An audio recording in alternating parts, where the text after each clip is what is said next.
السلام عليكم ورحمة الله، كي درتو؟ لاباس عليكم؟ كنتمنى تكونوا بخير وعلى خير. مرحبا بكم مجددا في قناتي. اليوم ان شاء الله غادي نقترح عليكم واحد الشيوه ضمن التحضيرات الرمضانيه اللي ضروري ما تكون عندنا في الطبيله ديالنا، واللي هي الشباكيه المغربيه. غادي نوجدها معكم على حقها وطريقها وباسهل طريقه وبطريقه خلاص ديالها الاصيله الحقيقيه. خليكم مع المقادير.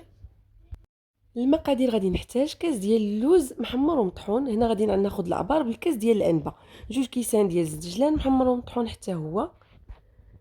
طحنتو مزيان مزيان باش ما يبقى لكمش مفرتت في وسط العجينه. معلقه كبيره ديال النافع وحبه حلاوه مطحونين، شويه د الملحه مع المسكه الحره، معلقه كبيره ديال القرفه والراس ديال اولا نص خماره حمراء. غادي نخلط هاد المقادير وغادي نبسبسها مزيان مزيان. نحاولوا نخلطوا هاد النواشف هي الاولى باش كيتجانسوا مع الطحين، ما تبقى لناش يعني هذوك القوام في جهه والدقيق حتى هو في جهه. غادي ها انتم كيفاش كتجيو حتى كيدخل فيه مزيان كيتجانس معاه. وغادي نضيف كاس لارب ديال الزبده مذوبه اللي خليتها ذوبت حتى ولات نوازيط، وكاس مخلط ما بين زيت الزيتون والزيت العادي. غادي نبسبسوها مزيان حتى تجانس حتى هي بنفس الطريقه اللي درنا في الاول. وغادي نمروا باش غادي نجمعوا العجينه. باش غادي نجمع العجينه غادي نوريكم واحد الطريقه سهله. انا شديت كاس ديال المزهر وكاس عامر ديال الماء فيه الزعفران، تقدروا ديروا زعفران شعراء اولا زعفران المهم اللي متوفر. وخديت 4 ديال المعالق كبار ديال الخل اولا 4 كاس ديال العنبه ديال الخل. غادي نديرهم في واحد الكاسرونه، غندفيهم واحد شويه وبهم غادي نجمع العجينه. المهم هذا القياس هذا راه كفاني في كيلو ديال الطحين. هنا استعملت هاد المقادير اللي وريتكم بالنسبه لكيلو ديال الدقيق، راه غادي يكفيكم هاد العبار ديال اللي قلت لكم. الا كان خاصكم شويه ديال الماء حيت النوعيه ديال الدقيق كتختلف، تقدروا تزيدوا شويه ديال الماء. غادي نجمع ديك العجينه مزيان. واهم حاجه في هاد العجينه انها خصها تكون قاصحه، يعني واخا تشوفوها صعيبه غير نتوما حدكم كدلكوا وهي كتجمع، يعني ما تزيدولهاش الماء حيت ما حدها كتكون قاصحه كتجي اسهل في التشباك وحتى في الخدمه. المهم هنا غادي ندلكها بين يدي مزيان. الا جاتكم كبيره ديروا بحالي هكذا، قسمتها كويرات وبقيت كندلك كل كويره بوحدها هكذا كتجيني اسهل. غادي نجمع هاد الكويرات مزيان كما كتشوفوا كندلكهم وحيده بوحيده باش كيجيوني اسهل. غادي نديرهم في واحد البلاستيكه. ضروري نتوما كتخدموا نتوما كديروا كتغطيو ديك العجينه باش ما كتنشفش وما تيبسش، حيت راه دغيا كيضربها الهواء كتيبس. المهم على هذا الشكل هذا غادي نديرها في الميكا وغادي نبدا نطلقها. هنا غادي نعطيكم واحد السر اخر باش كتجي العجينه باش كتجينا الشباكيه مفشفشه هكذا ومشبكه. المهم يعني كتجي مخرقه وزويونه في المذاق وهشيشه. كتطلقوا العجينه على هذا الشكل هكا مزيان وكطويوها بحال الشكل ديال المسمن. المهم الطويان ماشي ضروري يعني يكون واحد النوع ديال الطويان معين. المهم نتوما طويوها وصافي بشكل عشوائي. المهم هو داك الطويه ملي كطويوها كتجي مورقه بحال الشكل ديال لاباط فيتي، يعني كتجي مورقه اكثر. المهم راكم فهمتوني. هانتوما كنطوي على هذا الشكل، عاود كنعاود نطويها صافي كنردها في الميكا نيت. كما قلت لكم ضروري تردوها في الميكا. وغادي نخليها ترتاح واحد شويه وغادي نكمل بنفس الطريقه حتى نكمل كلشي. وغنبدا باول وحده اللي طويت هي اللي غادي نبدا نخدم بها. بعد ما ارتاحت لي العجينه واحد شويه كنبدا نطلق فيها بحال هذا الشكل على هذا الشكل هذا. المهم كنطلقها بالدلاك وكنعاون حتى بهاد الوراقه اولا الماكينه ديال الشباكيه هي اللي كتعطينا هذاك الا ما كايناش ماشي ضروري.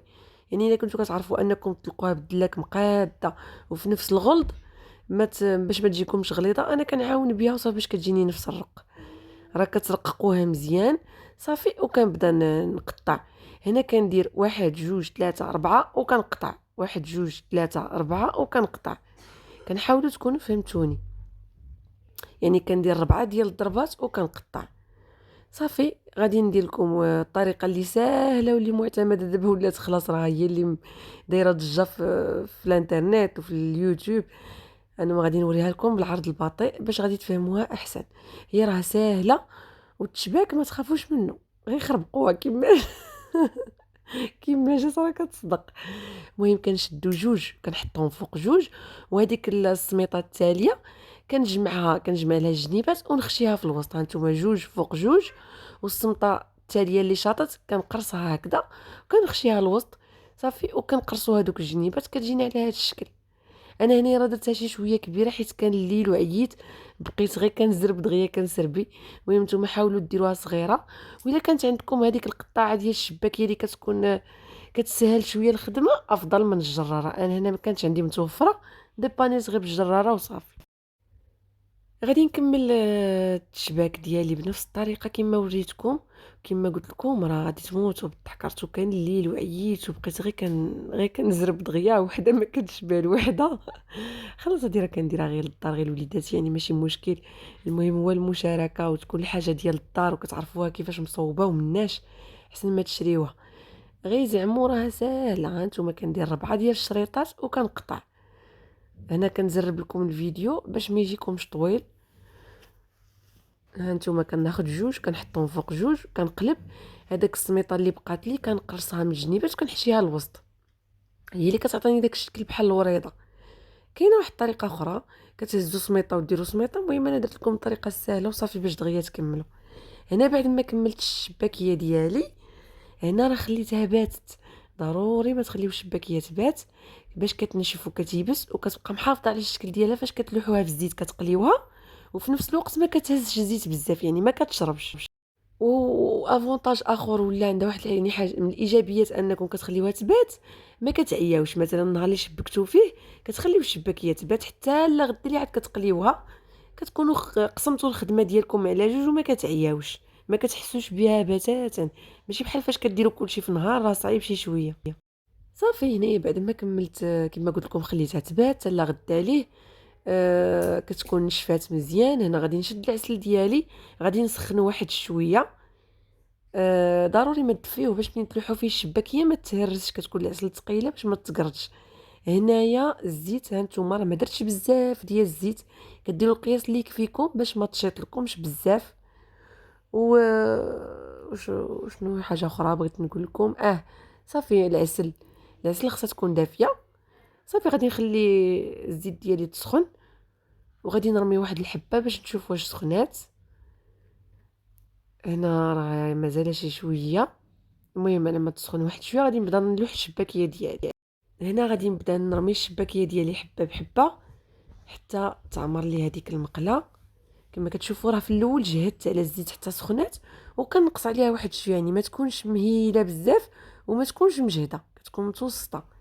صافي كنستعن هنا بواحد العود ديال الشوا ديال الخشب كنبقى نقلب بيه دوك الحبات حبه بحبه.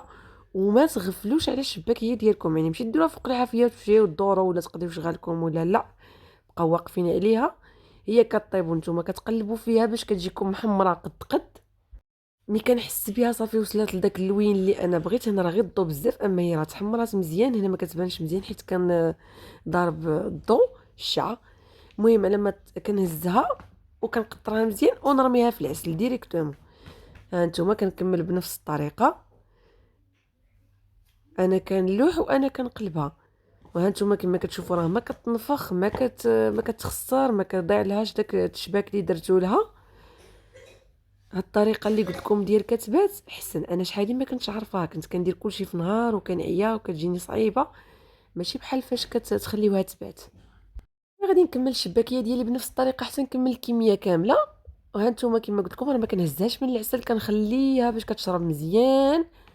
ولا قديتو تقدروا يعني مثلا تقسموا العسل ديالكم على جوج باش ديروا شويه هنا وشويه هنا باش ما كتهرش ودوك الحبات كيبقاو محافظين على الشكل ديالهم. المهم كنخليها تشرب مزيان عاد كنهزها تستقطر. وكما قلت لكم ما تهزوهاش من العسل، اهم حاجه ان الشباكيه تشرب مزيان العسل. صافي هنا غادي نكمل الشباكيه ديالي كامله وغادي نرجع معكم.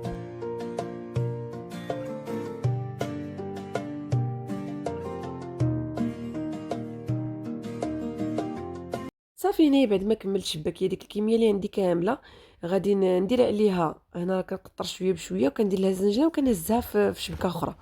غادي ندير عليها ندردر عليها شويه ديال الزنجلان وغادي نقدمها. بغيتو ديروا اللوز ايفيلي اولا الكونكاسي، هنا درت شويه ديال اللوز كونكاسي والزنجلان. الطريقه ديال التقديم راه باينه خلاص عاديه. كتحتفظوا بها في شي طويصات، ديروا تسبقوا شويه شي بلاستيكات من التحت وديروا هذيك الشباكيه ديالكم باش ما كتبردش وما ما كترطابش، فهمتوا، كتبقى في نفس القرمشه ديالها صافي. وخبعوها في البواطاط اولا في سطيل، راه كتبقى لكم مده ديال شهر كامل. ما ديروا لا في الثلاجه لا والو، خليوها غير هكذا في واحد المكان يكون جاف، بعيد على الشمس، بعيد على الرطوبه. صافي كنتمنى الشباكيه ديالي تنال اعجابكم. الا عجبتكم خليو ليا لايك، شي كومونتير، واي وحده عندها شي فكره جديده على الشباكيه اولا تشاركها معنا في الكومونتيرات. وخليتكم في امان الله وحفظه، الى اللقاء.